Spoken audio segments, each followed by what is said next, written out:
All right. Mic test. One, two. All right. Welcome to Dorsey's Resource, the original channel. We're now going live. The topic of the video, of this particular video, is going to be she gave me an opportunity. I failed to make a move because I didn't understand. This is like a recap, basically a follow up of a previous video I had done, has the same thumbnail in it. I just kind of want to give an update.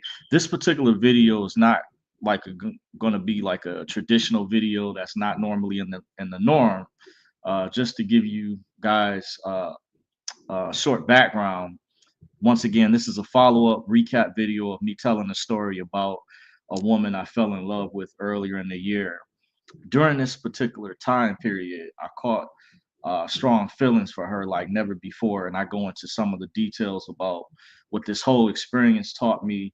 I open up and share some of my personal life of what I was up to not too long ago.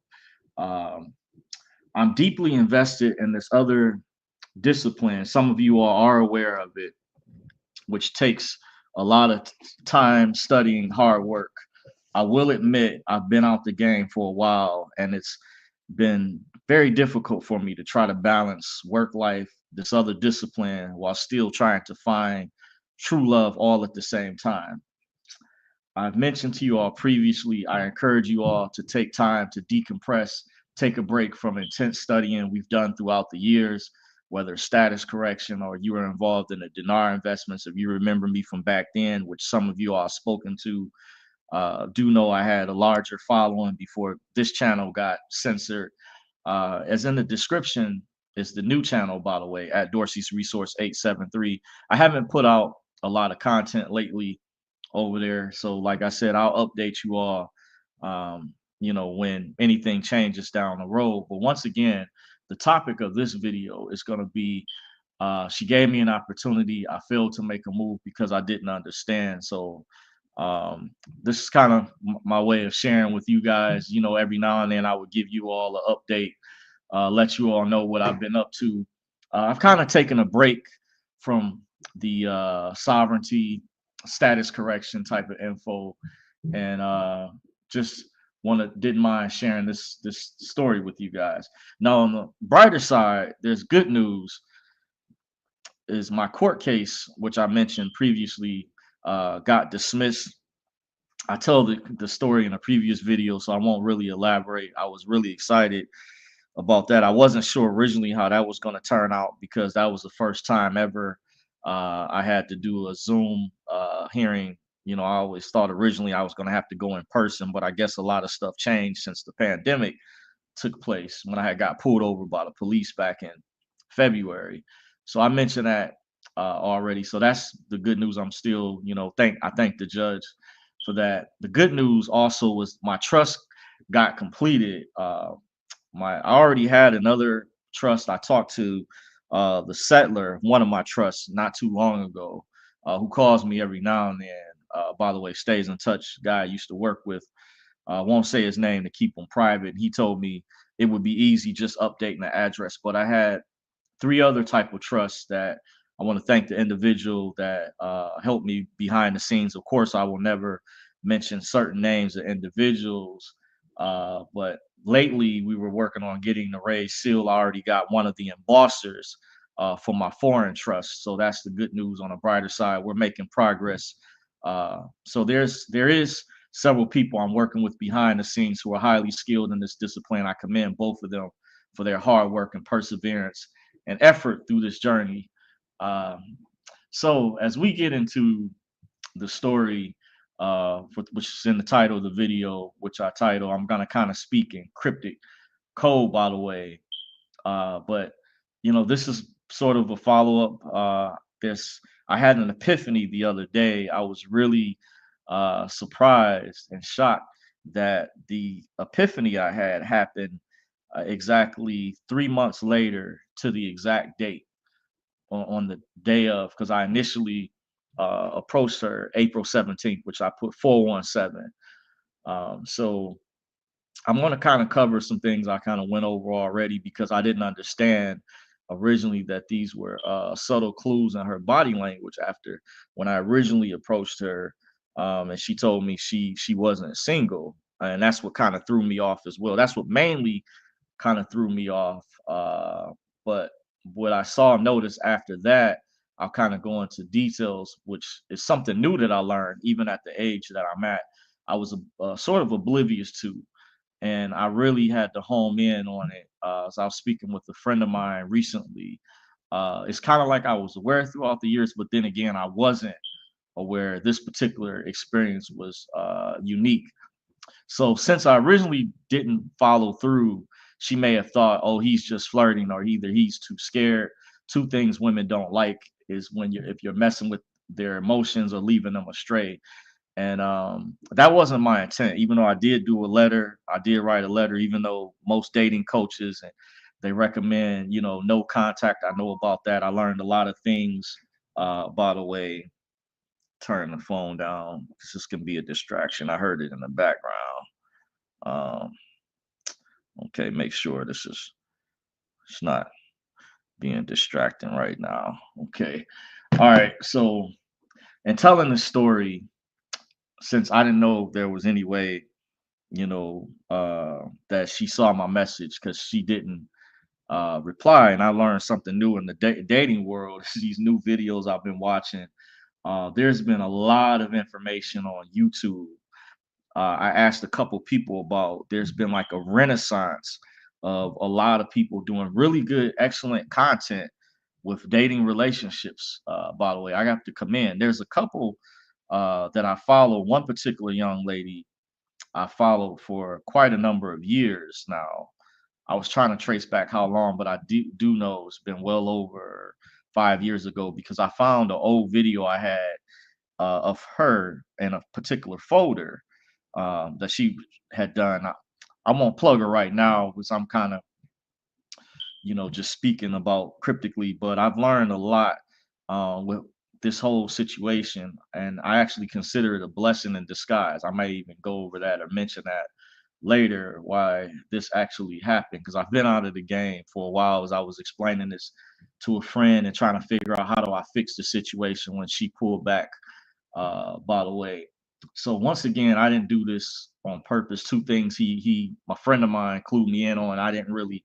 This is why I like talking to other people, because it's good for encouragement. If you have a close friend, I encourage that for emotional support. To provide tips. It's kind of like if you are aware of sports football, it's like having the head coach, the offensive coordinator, the defensive coordinator, the other various people that play a role in helping you see things that you may not be able to see. Because I try to learn and honestly, sincerely grow from mistakes that I make. But I really, was definitely attracted to this young lady. Uh, so just wanted to put that out there. I didn't, if do that on purpose. Hope that's not the vibe that she felt. But I strongly believe, I figured out the reason why she pulled back, and it hit me. It's funny, the 17th of this month, like a few days, not too many days ago, which was 3 months later to the exact date, believe it or not. And it was my own doing. I take responsibility. It hit me, and I'll kind of go over that later. I took notes on this, by the way. So let me try to stay on course, get into the meat and potatoes. By the way, now I'm going to come back if you guys leave messages in the chat. I can't see the screen right now. I'm on another screen because I took notes to kind of tell you guys the story, and it's kind of helps me emotionally decompress. I've already detached mostly from the situation, even though I still have a lot of love for her, by the way. But at the same time, I kind of, go explain that later. So what happened was one of the days I was about to walk her out again because right after she told me she wasn't single, the follow-up days, this was at a clinic that I'm not normally scheduled to work at. But I guess the company I work for, they need a lot of help. They were shorthanded. It's like my one friend says they're running lean. Like they were not consistent. Plus, I'm a dependable person in my work ethic, and I work in the security field. And as I kind of went over to kind of give you guys a brief idea background, the security guard when it's sent that's sent over to this particular location, it's on the east side of Detroit. They have to be responsible for opening the gates of the clinic, setting the alarm. There's a lockbox that actually stays on site, which is separate from the key that you have to open the front entrance gate, and there's a rear entrance gate. And in the summertime, there's actually a walker gate. By the way, I had got right before the last time I was over there, which has been several months, by the way, because one particular main person came back that I was helping cover for because I'm a supervisor. It's my reason why I work or sent over at this location because they need, like I said, to reiterate, dependable people. So that's where I met the young lady at that I caught feelings for. By the way, so also the guard has to be responsible for opening the doors within the clinic, not just for the doctors or people that work there, but also the maintenance person they call housekeeping, and also different maintenance people show up. There's actually they have to access the rear gates in the back is where one of the generators, other stuff. These are like things people don't see that goes into running a building behind the scenes, like the boiler operator, HVAC, stuff like that. We have to also help those people out too. But so that's kind of to give you a background about my experience. So I decided um, to approach her, and it was April 17th. Believe landed on a Thursday. When I looked at my work schedule, I was able to trace back the date because I was just curious, peculiar after she had pulled back. It was about a month later, and it was at the time it was bothering me because when you catch feelings, you know how that can kind of be if you read between the lines. But what I didn't realize was after I initially cold approached her, I didn't realize I saw this peculiar, distinctive body language I wasn't used to seeing. And I know what I saw that these were forms of choosing signals, but I was completely thrown off in a way because she told me she wasn't single. That's the main thing. Let me It's kind of why I was a bit, let's say, nonchalant or apprehensive. And because I have a good memory, I actually have a form of autobiographical memory. I didn't understand some years ago. I used to have a couple close friends tell me all the time. One of them worked as a computer engineer, and the other guy from the rap group that I was part of worked in that field. The other buddy got him in that field, and they both used to say they used to try to pitch to me to get me to, when I was part of the group years ago, and when we were basically still punching the clock, which I'm still doing, but working in that particular field years ago.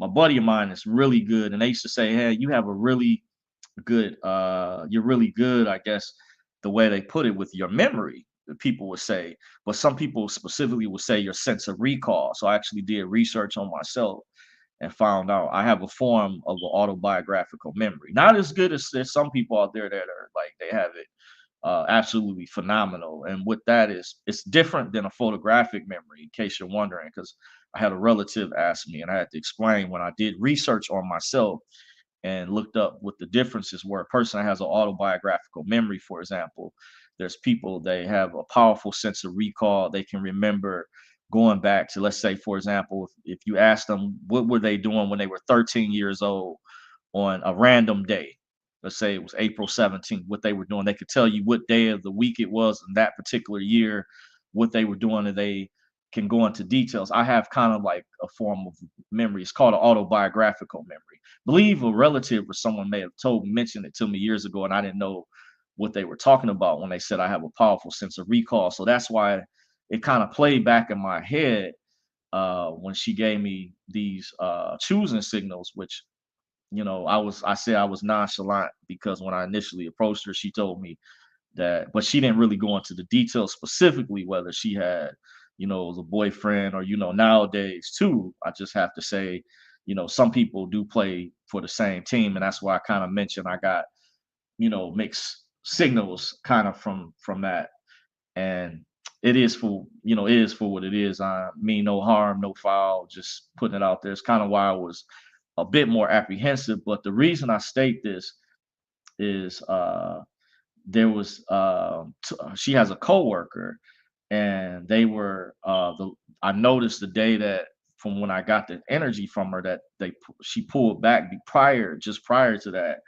It was weird because she went outside walking around the parking lot with her coworker, and believe it or not, and I was actually, trying to figure out how to kind of, follow up or isolate her. But what I discovered is it hit me April 17th was basically from it was actually a body language that I gave off. I'm kind of jumping to my other notes why I believe and why I think strongly, in my humble opinion, why she pulled back.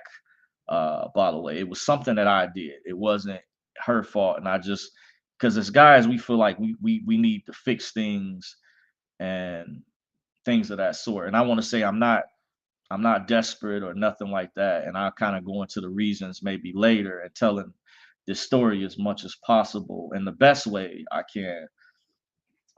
So let me see. Just having a brief. What's funny is that I was working an event at Henry Ford Village not too long ago. I was told it was mandatory because I'm a supervisor. It was for the 4th of July, but just prior to it, a couple of days, then we had to start, I think that Wednesday before the 4th. And I was having a conversation with two different female coworkers at the event we were working. And what's funny is they tried to downplay me receiving choosing signals when I worked at this location. And one of them even accused me because she works over at the clinic of being a big flirt. Say, "Oh, you the guy that they're talking about?" And I asked her specifically, and she actually told me it's someone that works over there. And I said, Linda said that about me. I said I help her out quite a bit. I'm really nice to her, but you know, I will admit I did flirt over there at the clinic, but it was nothing the way that I approached Dr. C in the capacity that I approached her as far as how I would joke with other women or be flirtatious because women flirt, they flirt back too. So I think it's no harm, no foul when it comes to that. But I didn't, approach anyone in the capacity the same way that I did Dr. C. So just kind of putting it out there. But it's funny when one thing that I learned from this whole ordeal is a friend kind of clued me in on something that it seems like that I notice a lot of women can be territorial, and this somewhat appeared to me to be a form of cock blocking and jealousy at play. And the reason I say this, but this was in relation when I was trying to get my staff, my coworker, to maybe be like a wing person since she's over there more periodically than I am, but it didn't seem like it was going on in that direction. So I said, okay, it is for what it is. But there appeared to be, a friend of mine did clue me in that women can be territorial, and so I just kind of went over this and was thinking how will was there any type of way I could try to fix the particular situation. But what was confirmation why I felt that this was some hating going on with my coworker who works over at this location more periodically is there was one particular night when I was working at Henry Ford Village. By the way, they have like an event for the fireworks. I guess they do. I'm assuming every year. It's the place, the museum, which is separately. It's part of Henry Ford. If you know the history, kind of people in Michigan, the Detroit, Dearborn area, it knows it speaks for itself. But if you don't live in the state, you don't know.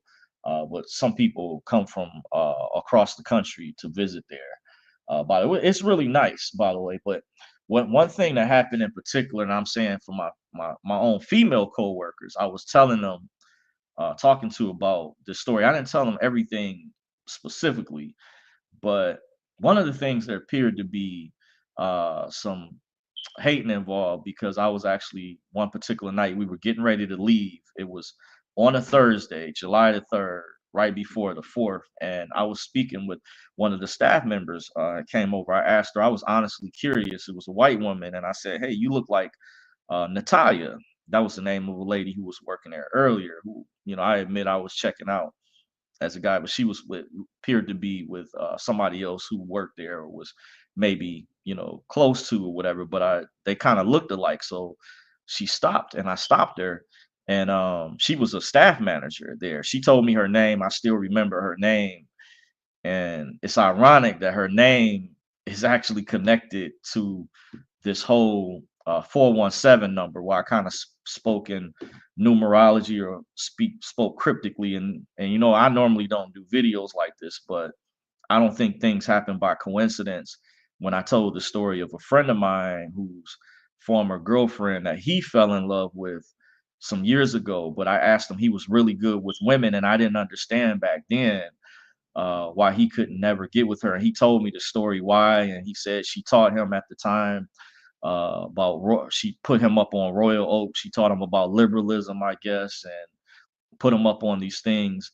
And she had a friend or whatever, and but the name of her friend was the same name as the lady, the white lady that I was talking to before me and my coworkers were getting ready to leave just before the 4th of July, the night before. And I was having a nice conversation, and I didn't have any actually, I wasn't trying to pursue this particular other lady, white woman at the time, as far as trying to get her number. I was just asking her because I honestly was just said she looked like, I was just curious because she kind of looked over earlier, it appears like, and I was just, and I'm not afraid to ask when somebody looks like somebody, and I'm just trying to get to know the people that work there because I did get to know it was quite a bit of staff people there. They were pretty cool. All the staff people were like cool. It's funny, such a small world because my friend's mother-in-law, my friend was telling me she works at the museum there, but she's actually retired.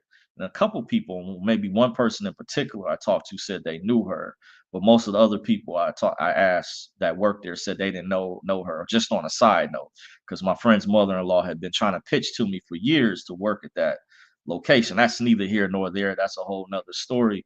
But this white woman who was a staff member, by the way, who I was shocked. Seemed like she wasn't when we were having a good conversation as me and my coworkers. It was about an hour. They shut things down after everybody comes in. They get checked out. We have to check the bags and stuff, wind them down.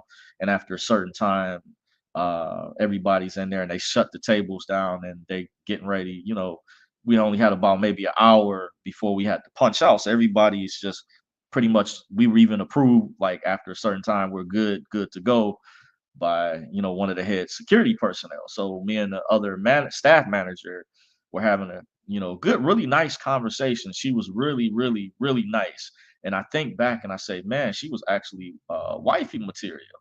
And this leads me to a whole nother video. But one of my other coworkers, who I guess is being trained to be a supervisor or whatever, said something, and another guy, a buddy of mine, but he's cool. One of my other coworkers had asked me for some advice the other day. Thought that was kind of ironic, by the way. And he said he remembers because he was working that same event with me. And I just find it to be quite interesting. But I've learned a lot about this whole situation with that I had with Dr. Covington, by the way, with this whole ordeal, basically taught me a lot. And like I said, I hadn't been in the game in a while. If you read between the lines of what I mean by that, you'll know it's kind of street lingo for something. So I'm angry at myself mainly because I feel like I failed the test, but I learned something new at the same time. So I'll have to live with these images in my mind for the rest of my life. I feel like for failing to make a move.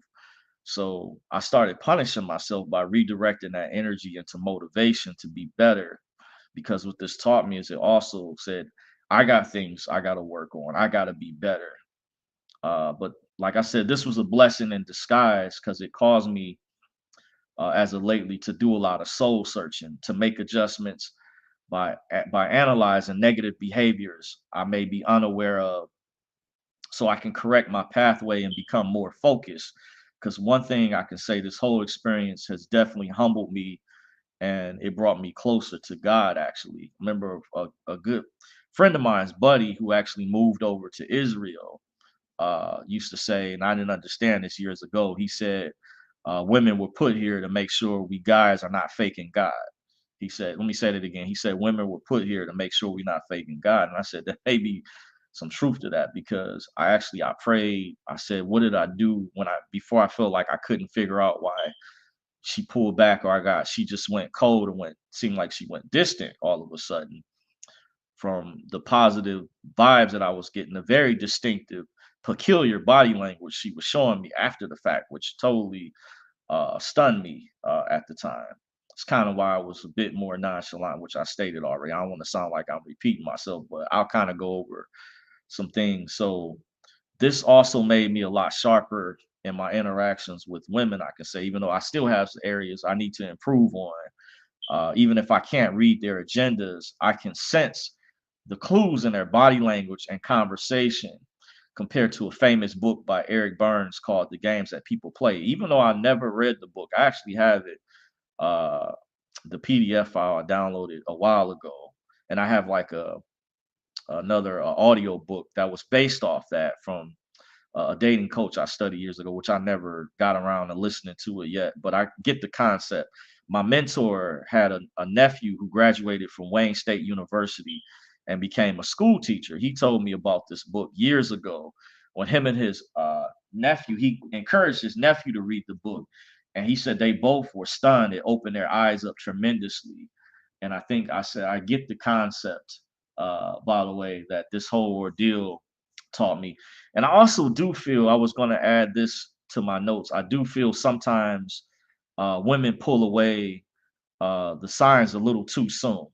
For example, I was out on Juneteenth with my mom and my younger sister. I went to go meet them at this restaurant I had never been to before called the Avenue Brunch in Dearborn, Michigan on Juneteenth holiday, just, not too long ago, which also lands on my mom's birthday. Right before we were getting ready to leave, I noticed there was a young lady there. I noticed she was sitting by herself at the bar table in the middle of the restaurant. She was wearing glasses. And right before, after I locked eye contact with her, I was actually getting ready to approach her. And I can tell she did look my way. She looked like she was getting ready to leave. So maybe, I don't know, she was needed to get back to work. But I felt right when I looked back up, she was already gone, and I said, "Dang," because I was gonna approach her. However, shortly after she left, right before, and I said, if she was a bit more patient, I didn't know if, like I said, to reiterate, if she was in a rush, but I was actually about to shoot my shot, as Melly Monaco would say. So let me also say, despite this whole ordeal, because they say dating coaches, top tier ones recommend guys should keep your options open, too, because I will say I am aware, certain things, but I want to say I'm also not desperate, and I have moved on from the time being.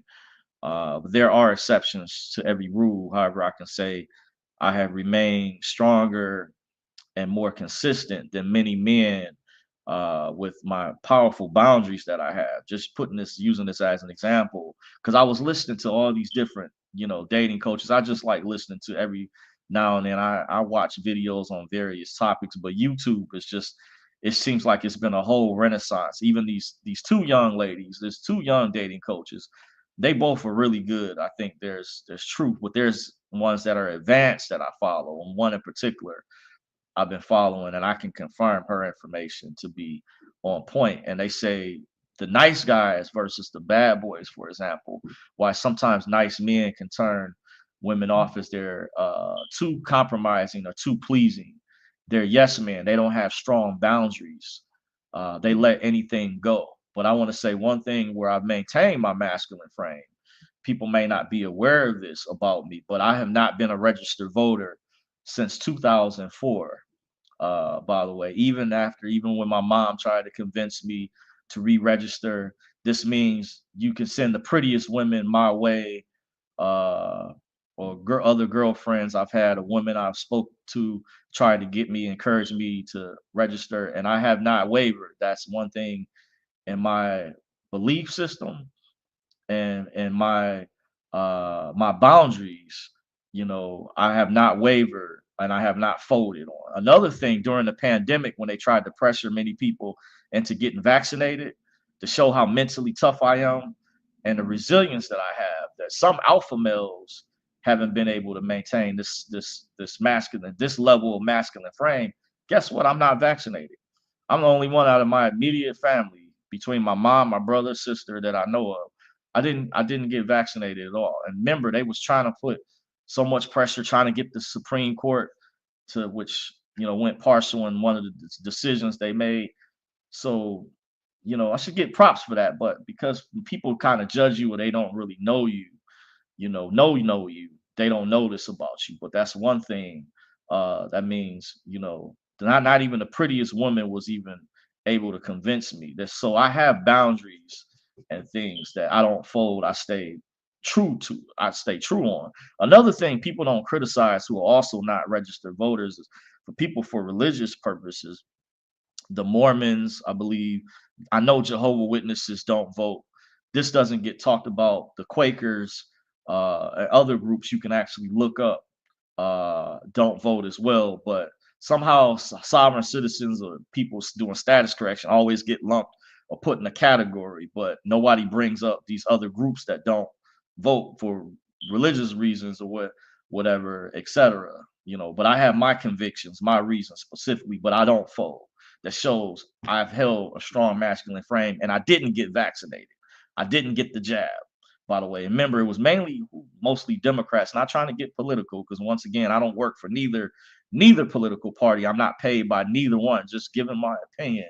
But to show I maintain my boundaries, I remain solid, my masculine frame. But so, just putting it out there. And another thing I know, uh, is even well, this is another last example.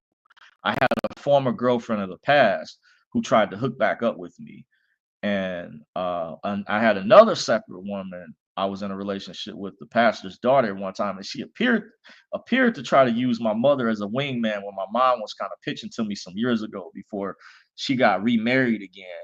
Was saying that, oh, Carmen is single, she's single again, like she was pitching to me. But I don't. One thing about me, I don't go back to old girlfriends, old relationships. Now I will say there are exceptions to the rule, but that woman, of course, would have to be they would have to exude characteristics in their personality, because guys is often mistaken, don't look at personality. We actually do look at personality characteristics, traits. And I'm contemplating on doing other dating videos down the line, but putting it my own unique flavor, my own unique taste with my own particular brand. I don't consider myself a dating coach or nothing like that, by the way, but just giving sharing my experiences, kind of like what women do, some guys do on TikTok, by the way, as far as my experience and what I know in relation to relationships.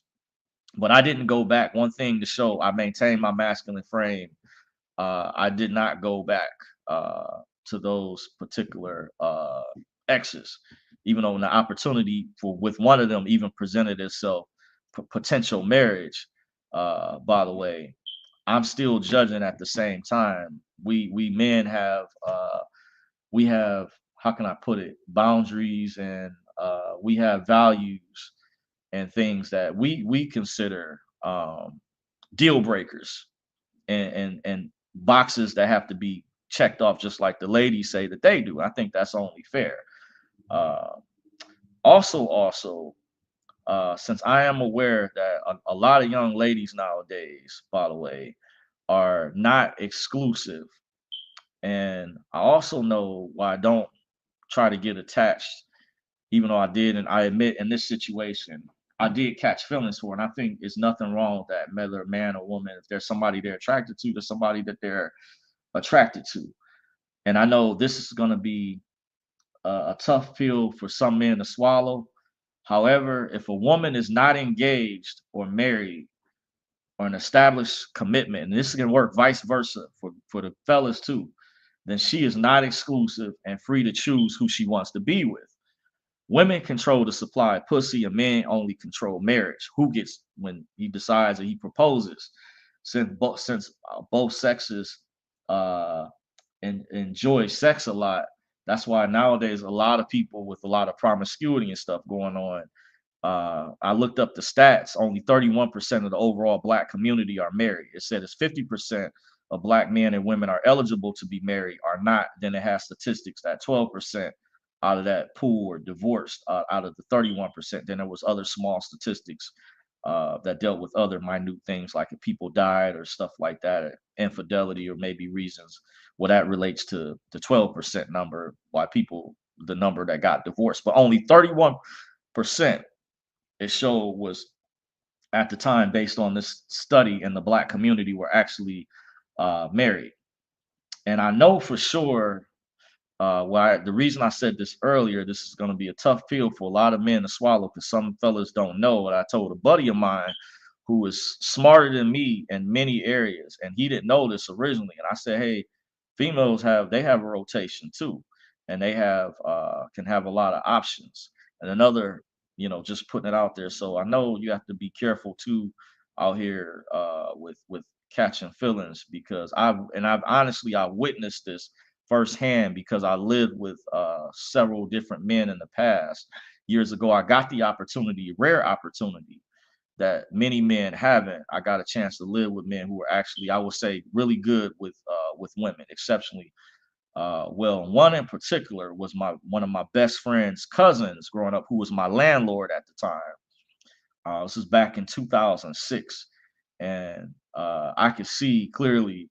And I told a buddy of mine this. There was even some women who were actually married, by the way, and they had entanglements. I'll just kind of leave it at that, etc. And I witnessed, saw with my own eyes. So I'm speaking from that, from firsthand experience. So women have rotations too. This can be a whole separate video. Uh, and just like guys do, they have a roster of men. Some instances you will never know too, when if a woman cheats compared to the way men cheat. Women are better at it than getting caught, because they're naturally in their genetic makeup, and they're more naturally more discreet. And that, I would say, in that regard.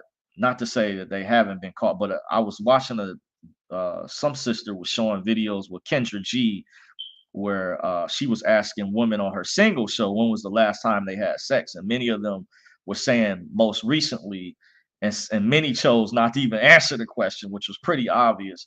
But some mentioned, if not hours, if not days, before appearing on her single show, and it kind of bewildered her as to some of the reasons why they wanted to be, I guess, in a longer term committed relationship. So just to think, what is the math?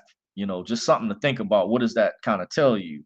Once again, here's the truth with the for the black community, according to actual statistical data from the CDC, U.S. Census Bureau, and Pew Research, an independent research firm. Well over 55% of all black men are single and childless, by the way, just so you know.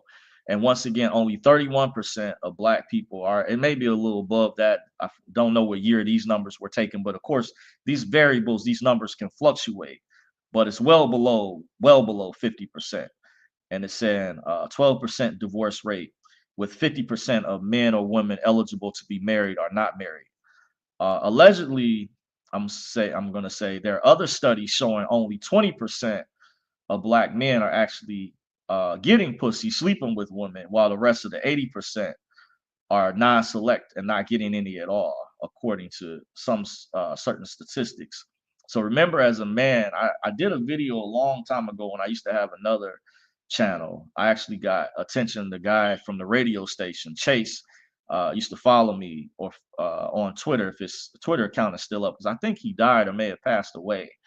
Um, Unsure, but word, because the radio station, one of the places I used to work at, used to come up to. I used to work at a pretty popular shoe store. It's like a hip hop store. A lot of people in Southfield, Michigan, used to come up there. I used to see like some local famous people, news anchors would come there. A rapper, Royce the 5'9". I used to see Lee Thomas quite a bit. I used to see the announcer for the Pistons. What's his name? Greg Kelser used to come up there. I can't remember really if I'm saying his name correct, but like semi-famous people used to come up there quite a bit. So I've kind of, witnessed some things. By the way, I lost my train of thought a bit, trying to stay on track. So just kind of going over, but these studies are interesting. So they're saying other studies allegedly that it's only 20% of black men are actually sleeping with all the women, while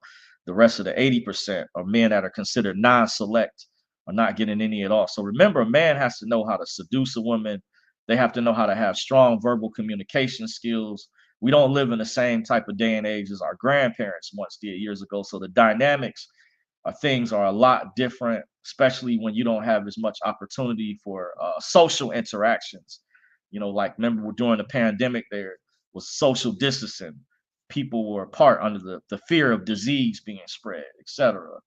Uh, but I think there's also things being used uh, for population reduction too. So, and another thing, I've studied this independently on my own, and speaking from experience, is Black women are more strict with the practice of hypergamy, and their admissions of polyamory reveal evidence behind a potential 20% category can show that even if they're unaware, they are sleeping with many of the same men who are same partners with the same guys. So it's no different than there's men who are what they call players. Because was asked this question. I used to work at an apartment building years ago at the time, and some of the women used to ask me, "Was I a player or whatever?" Up, just straight up front. It's interesting at the time.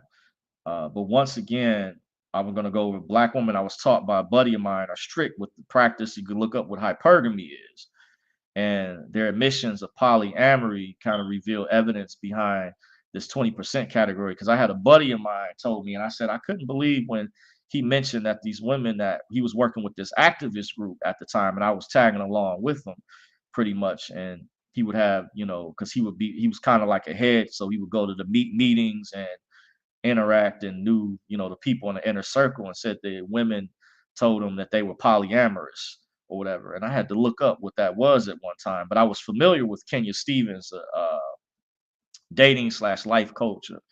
I'm not sure what other name she goes by as far as her profession, the type of work that she's done. I think Reiki and some of the other stuff.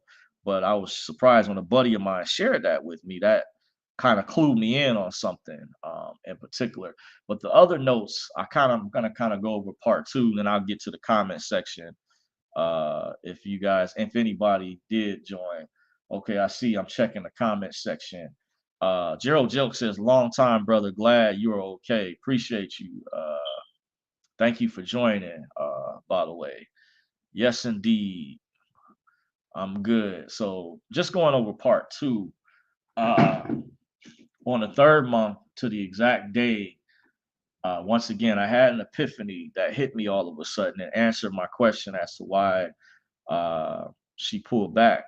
And because I have a partial autobiographical memory, it dawned on me that it was something that I mistakenly did in my body language. You could say I was more or less during that particular time period being overwhelmed by the choosing signal she gave me just prior to her leaving one particular day, and it played back in my mind. I said that's what it was. The way that I reacted significantly impacted any future interactions with her, and I probably significantly lowered her interest level at the time when she read my body language.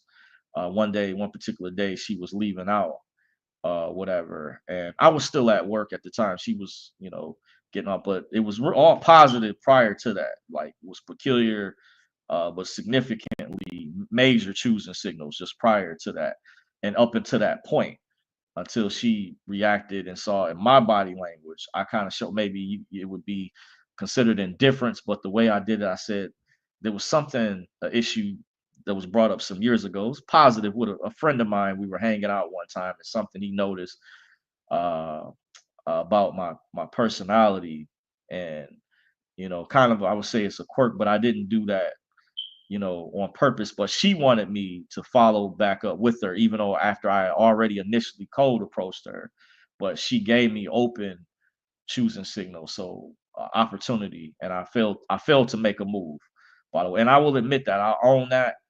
I was close though. One of the particular days, I was close to making a move, but I was trying to be discreet because it was different gestures and her body language that I noticed that I actually know how to pick up on now. And it got so powerful, it even clued me in on how I told a buddy of mine I even picked up on other type of body language coming from a secret society or Masonic body language. At one particular time, I was so after this whole experience, I was so dialed in.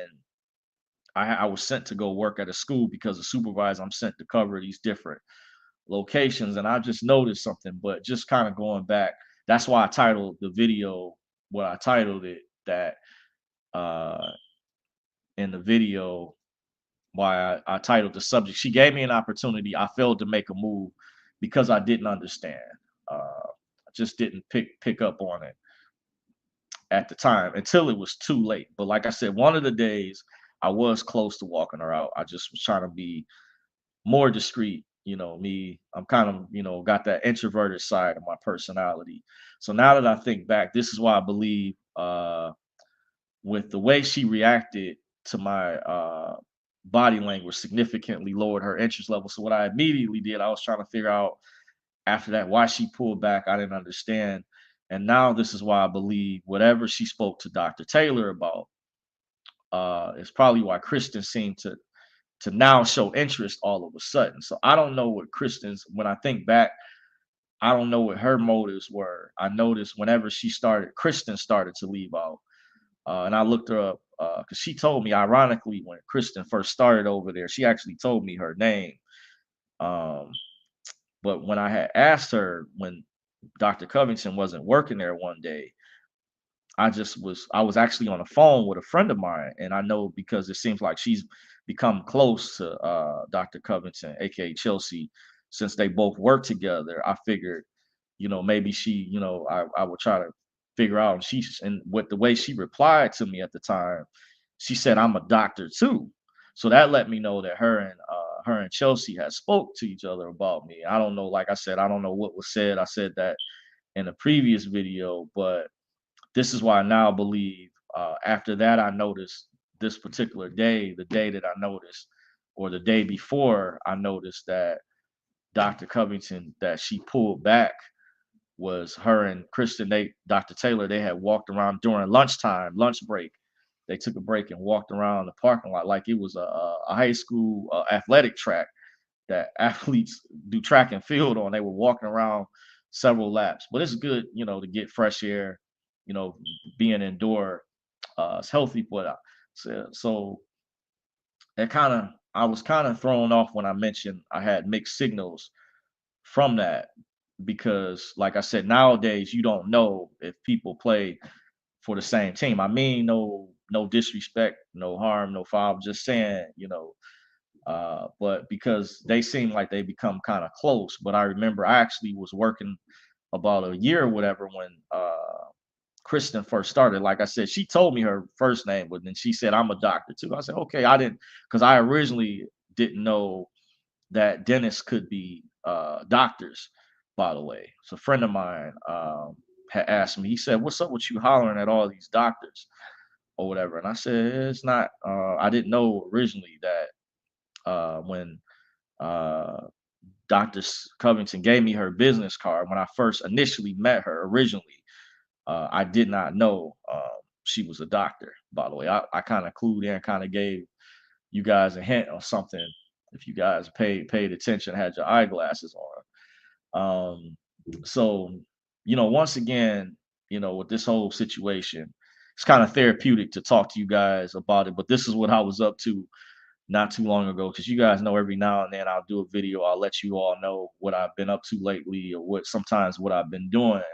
And I've took a break from basically the whole status correction thing. I had to decompress because that whole thing, and I've even mentioned to you guys in previous videos a while ago when it came to even talking about investments, the dinars, foreign currency. You got to do things to make you happy, to keep you, because it can become redundant and repetitive talking about these same subjects. So I said, lately I've been watching this whole situation caused me to, get back into my studies because this was actually a field of work that I kind of like reading and learning about because growing up I felt, well, I know I was a church boy, sheltered. I wasn't allowed. My mom was very strict years ago. I told a lot of people where people don't know when you mention the term sheltered, meaning your parents were overprotective. But my mom in particular, I wasn't allowed to listen to, was it my mom called worldly music, secular music, devil music. I wasn't allowed. She's very strict about that, even until the time I was in high school. So it wasn't until college I didn't experience what some people experience in high school. I didn't experience till college. So college, I actually came across one of the first dating books I ever purchased called How to Succeed with Women. I actually didn't realize I wrote the date in the original book that I had. I had actually purchased another exact copy years later because the original book got worn, but it still had my highlighted notes. And I haven't read it in years, but I kind of went over it recently when I unpacked my books for my bookcase. A lot of my books and stuff, DVDs and stuff that I have, I put right next to each other, and I kind of went back and that's the reason why, just to kind of give you guys a background, even at the age that I'm at, why I wasn't really as good as some of my friends when it comes to with women dating stuff like that. And but however, I have from experience when I, for example, when I had to live with the pastor at the time years ago, and me and his daughter at the time were in a secret relationship because he told me he even contemplated on allowing me to move in after we were involved in a house fire years ago. I was the last person to make it out the house, and he said at the time it would probably be just temporarily. And I remember they were trying to get me to move in. My mom was trying to get me to move in with a member of a different church that we used to go to, that we stayed in touch with, that she was really close to. I was close to their daughters because they used to have like their mother had like a youth ministry that I used to go to, kind of like for us, for the young people. And, they would kind of relate to us at the time. I love the youth ministry thing. So the pastor at the time was trying to, and my mom, they were trying to get me to move out, but it was kind of, wasn't really sure. They were like, he needs to be on his own. This was years ago. So they were trying to throw me out to the wolves years ago. So I really, really went through the school of hard knock life. But it's kind of neither here nor there. But getting back on track. But this is one of the reasons, uh, just to kind of give you guys a background while I'm kind of going over this. Is an overview.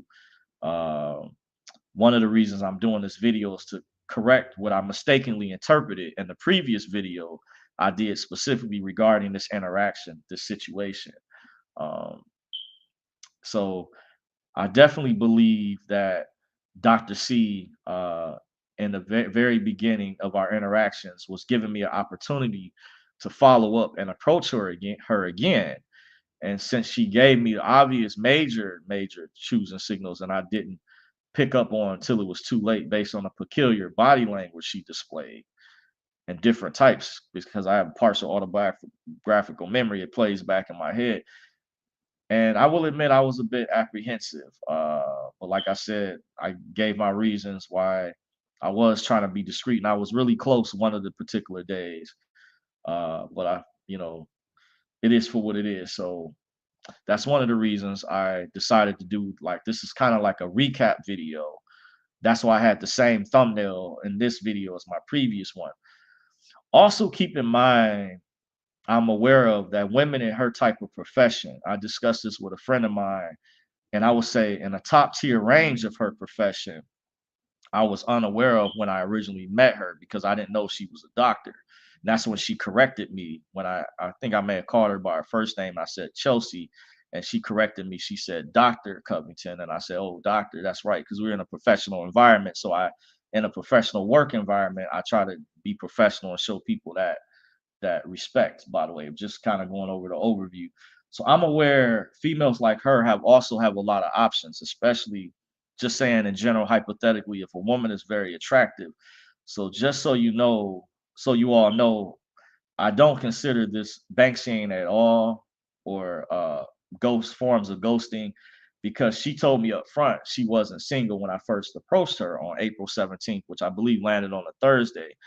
So when I didn't understand why she pulled back initially, and I was starting to get those feelings, fear of missing out, regret, like what just happened. As a guy, I got to fix this, and I immediately started searching, trying to figure out what did I do wrong, and can I fix it before it's too late. And I was surprised of how strong my body was from basically going through previous heartbreaks or whatever. Because I really, really liked her, and I'm not afraid to show vulnerability and admit that I had strong feelings. And there are exceptions to the rule, even though I my body naturally started to detach, where I couldn't get emotionally invested anymore, despite me still feeling strong emotions for her.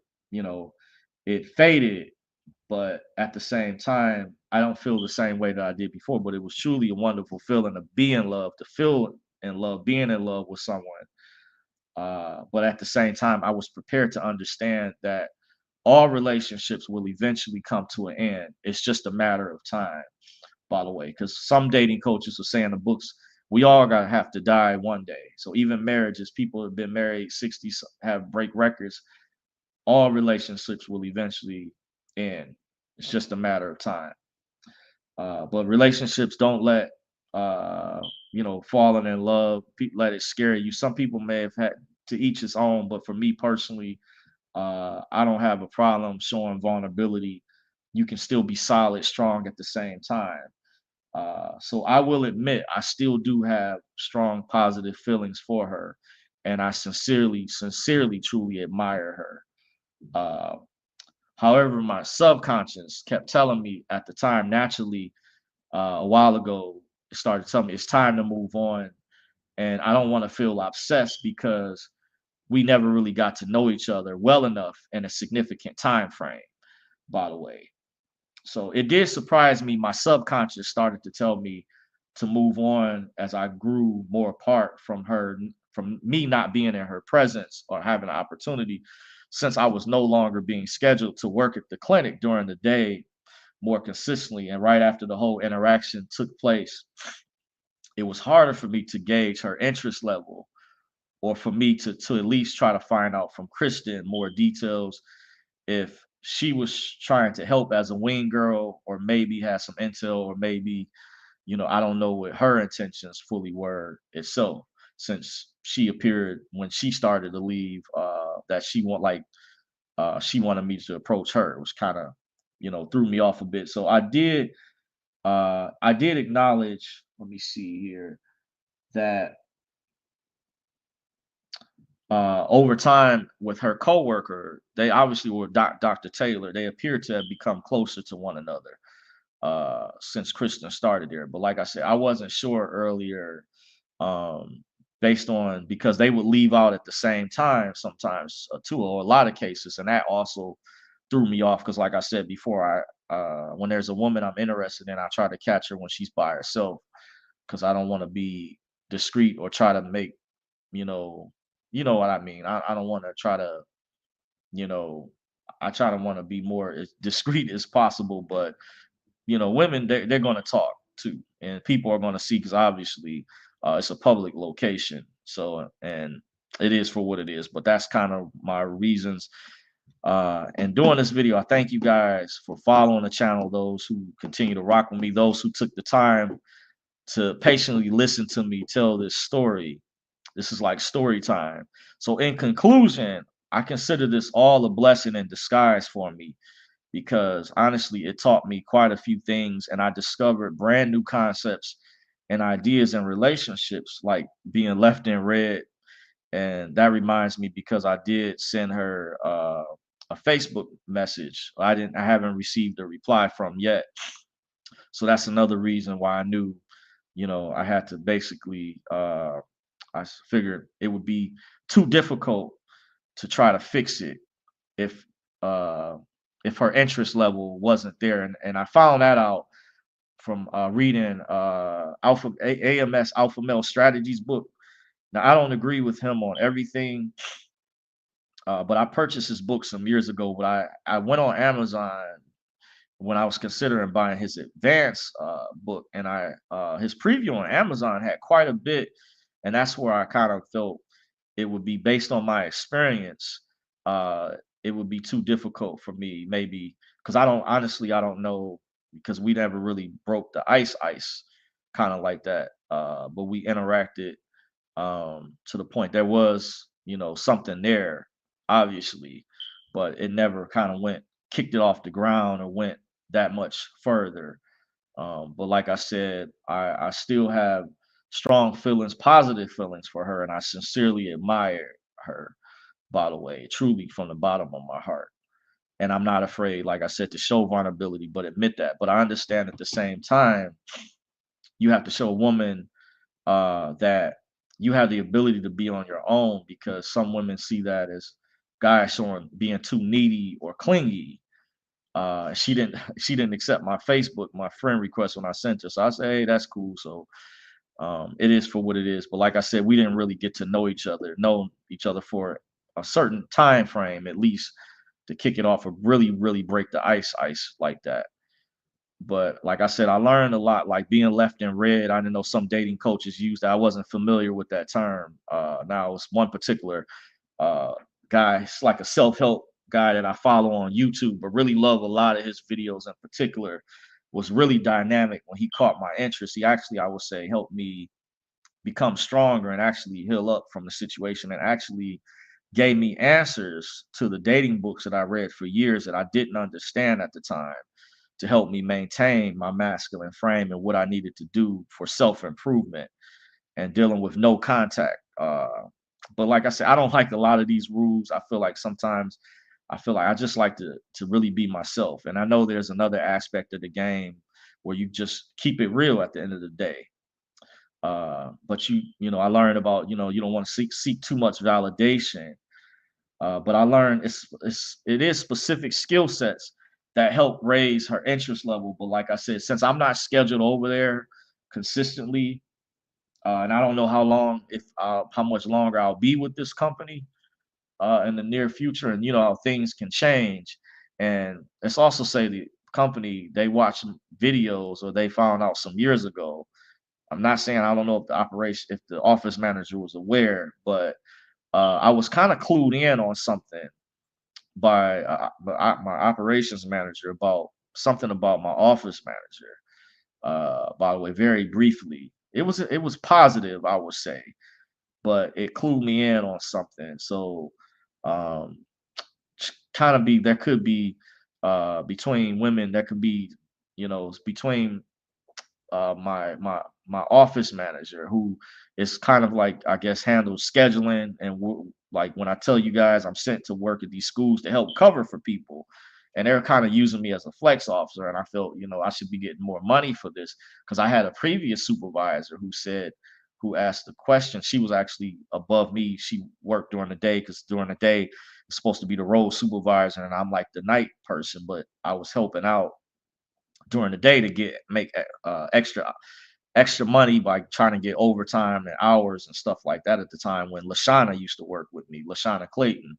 by the way. And I was really going above. Lashana reminded me a lot of my mother. She would get on me hard, but it brought out the grind in me, the hustle. But I just think sometimes the jobs, they can really abuse a person when you have a good person there. So, but this whole ordeal, to kind of get back on track. In conclusion, this was all a blessing in disguise for me. It taught me a lot about relationships. Like I said, I didn't know what it meant to be left in red. I didn't know about a woman's unique choosing signals. By the way, thanks to Olivia, Alexa, and Mr. 1950, who I just discovered not too long ago, did a video, and they both complimented each other for one particular video. I've been follow and subscribe to Olivia for a while. She's like a blessing in disguise. I'm probably down the road want to get her books to understand, to try to maybe get better with relationships and stuff. But I didn't know, honestly, at this age, about I kind of in a way did, but I had some experiences some years ago, and let me say, to Chelsea, I didn't do it on purpose. I kind of wished and hoped that things would have went, more fluently with us, by the way. But I didn't mean to seem like I was playing with your emotions or leaving you astray. I didn't do that on purpose, by the way. Sincerely, Dr. Covington, by the way. That was not my intent. So I don't know if she ever read my message that I left her or whatnot, but it is for what it is. I've already, like I said, I already explained, I already detached But there are exceptions to the rule. I'll just leave it at that. So I learned, not one trying to seek too much validation. And I felt by me once again not being over there, I don't know what her interest level or what it is at all. Cause I have been friend zoned before years ago. And it's hard. Guys know it's hard to get out of the friend zone, by the way. Lastly, I started studying urologists because there's some other theories that I have. I won't kind of go into all the details about my last interactions with Dr. C and what I can see with something that she may have noticed, uh, from a particular interaction that I had when I got the door for her one day. So I've been learning a lot of information. Like I said, this was all a blessing in disguise. I'm going to have to do a lot of work, by the way. Uh, I've been soul searching. I had already planned on one of my buddies, his other friend who I know as well, became a certified trainer, weightlifting coach. I've always wanted to bulk up for years. So that's one of the things I'm going to be, training. And there's two other things I won't kind of go into details about uh, training, but that's one of the would be a good start to improve my overall quality of life. And I do plan on leveling up, by the way. So I will admit I did get complacent over time.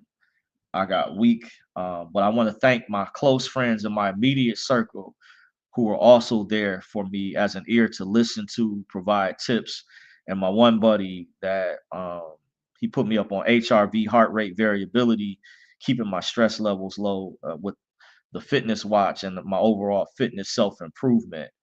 By the way, and like I said, it was all truly a blessing in disguise. So I got to get better, and that's one of my goals. Always seek to improve. So I have been studying. I studying urologists as well. I also didn't know it was a such thing as what growers versus showers were. So it's something else new I learned just on a side note. But this summer marks the 20th anniversary. I saved Tanya's life at an apartment building in Southfield, Michigan. I used to work for a security company back in 2005 called Eagles Landing at the time. It's still there. It's two buildings. It's right behind where this Kroger supermarket used to be that got moved up the street. Uh, so years ago, it was an interesting experience I had one night. Big shout out to my former coworker, DeAndre Taylor, who checked on me at the time. Reason I say I saved Tanya's life, and I told her years ago, I stayed in touch with her until about 2008. She was a resident that lived there. The guys in the building, the fellas that I knew, when they found out, they actually praised me. They said they would have helped me out if they were in that moment. She was a very likable person. We used to see her go to the club a lot, the Zoo Bar at the time.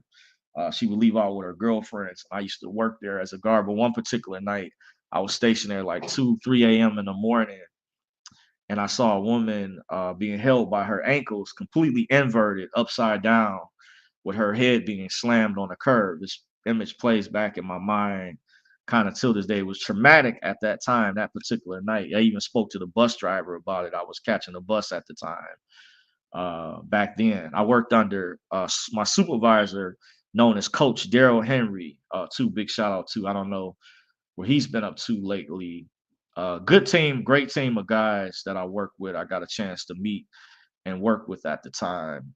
And like I said, DeAndre Taylor, who checked on me, he went into business with such a small world with the guy Lamario, who I used to work with some years ago, and they're doing good things. I actually worked with them for a while for their security company right before the pandemic came in. I actually worked an event where got a chance to see the mayor in person, ribbon cutting event. But back to this is the 20-year anniversary. It's happened sometime in the summer of 2005. And it's such a small world. The situation I was told with Tanya, it was a guy I used to kick it with, young brother. He used to go to Southfield High School. He lived in a building with his mom. His name was Antoine Clark, and he was really good with women. Real suave, cool guy. We should just talk about, because this is one of my favorite subjects, was dating psychology, pickup artists, stuff like that. And he was getting all the girls at Southfield, but he schooled me on game. And I was old, mind you, I was older than he was, but I was still in my early 20s at the time, early mid 20s. You could say mid to late 20s basically. And he was getting ready to graduate at the time and would give me some input. And he know I used to flirt with his mom, by the way. His mom was cool. I can't remember her name actually over time. And he actually gave me approval. It's kind of funny.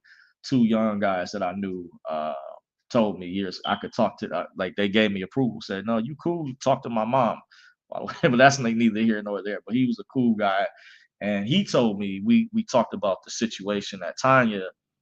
He kind of told me he was aware of it because the apartment building was like a small world, kind of like the show Cheers, where everybody, a lot of people knew each other, people talk, gossip, this, that, and the other. And he basically told me because he knew I liked Tanya at the time. A lot of guys did that, you know how it is, that lived in the building. When they found out what happened, they were like, "Wow, you did that."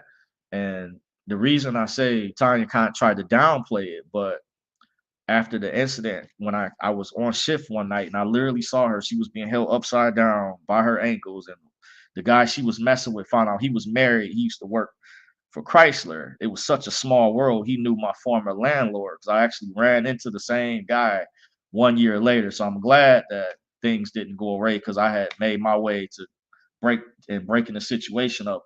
My supervisor told me, even though I wasn't armed at the time, I was authorized to use, force because I took use of force training years ago. And he said he was telling me allegedly the Southfield police would have commended me, by the way, because they came. I had to call the EMS. Tanya had asked me at the time. It was kind of dark outside. I couldn't see.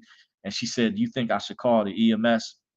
And I made the decision as a precaution to call them because of what I witnessed. And I made a good call. And assuming that once we got in the building and there was more light, I could clearly see she had a big giant hickey or swelling on her forehead. Uh, and I was like, whoa. So it was like uh, significant blunt force trauma, major blunt force trauma. So she could have been killed had I not interacted. And this was like in the middle of the night, by the way. And I was on duty, and some of the residents, I remember Miss Sanders, they used to complain about some of the guards leaving home early, not coming. And Daryl said one thing about you. He said that they said you're gonna show up for work. And Daryl gave me one of the most my supervisor at the time. They call everybody knew him as Coach. Gave me one of the most powerful compliments that anyone's ever given me. He said, "When you started here, I've watched you go from a boy to a man." And I had to say, I had to keep myself from kind of. It was one of those moments to keep myself from tearing up, being a man, and say, thank you, I appreciate that. And there's many lessons in life I still had to go through. I still had to learn, but I said this actually marks the 20-year anniversary of that night in 2005. So I was glad I was able to do what I was capable of doing. So by me showing, I'm not afraid to show vulnerability. Reason I tell these stories doesn't mean I'm weak. I'm just keeping it real at the end of the day. In a couple areas, I remain mentally strong and powerful, and I have powerful boundaries. I kind of went over this earlier that some men who are actually alphas haven't been able to maintain. So for over 20 years, I have not been a registered voter. I didn't get vaccinated through all the pressure during the pandemic. If you remember, it was mainly Democrats trying to force people and pressure the general population into getting vaccinated by that emergency approval vaccine that hadn't even been studied long enough. Yeah, you guys remember that. So by me refusing, it shows I had strong boundaries and I didn't and I don't vote, even after my mom was trying to convince me to re-register and vote. So that means you bring the baddest women my way and other women I've interacted with and as well, and said that you should this, that, and the other. But the reason I bring this up is because all male and female dating coaches I've noticed know there's a powerful trait that women like about men. It's men who show solid boundaries, for example, because women know nice guys are people pleasers and are just trying to do things to seek her validation. And this type of behavior can turn women off for sure. But it's maintaining a fine balance. It's not necessarily being a jerk or rude boy, because I told a buddy of mine, just men who beat on women, those are weak men. They're not strong. They're just portraying bravado. But there's ways to be balanced and grounded and stay solid within your masculine frame. So that's why I tell that story. It's helped me throughout the years maintain my masculine frame, and that shows how mentally strong I am. So I don't necessarily need to seek validation from anyone. I just like to improve in areas of my life personally that I haven't improved. Doesn't mean that I feel inadequate about something. I just may feel, for basketball purposes, I wanted to be taller in certain areas. But I worked on building my vertical leap up so I could dunk. I wore ankle weights years ago, where I built my fast twitch muscles, and I was able to at one time able to dunk being of a shorter stature. That means I put in hard work, effort. I didn't take necessarily no for an answer, but it doesn't necessarily mean just because a guy, for example, wants certain attributes or things that you feel inadequate. I'm comfortable and solid in who I am, but that's the reason I tell these stories. But I've maintained having strong boundaries and staying solid in my beliefs and who I am. And I've been consistent with that. Not been a registered voter. I didn't get vaccinated through all the pressure. Even when two former girlfriends, one of them in particular, definitely tried to come back twice. And she left me in red too. That's a whole nother story. And I didn't go back. I didn't fold. So it is for what it is. But I want to thank you guys. I'm gonna go to the comments. I know I said a mouthful. I said a lot about myself, but I appreciate you guys still continuing to rock with me. See someone in the chat section. Hazel Eye says, "Nice hearing your voice again. Been following you for a while. Appreciate you." By the way, so getting ready to shut things down. The topic of the video once again was she gave me an opportunity. I failed to make a move because I didn't understand. Just wanted to kind of tell you guys that's what was going on in my life lately. That's what I was up to. But it is for what it is. Appreciate you all.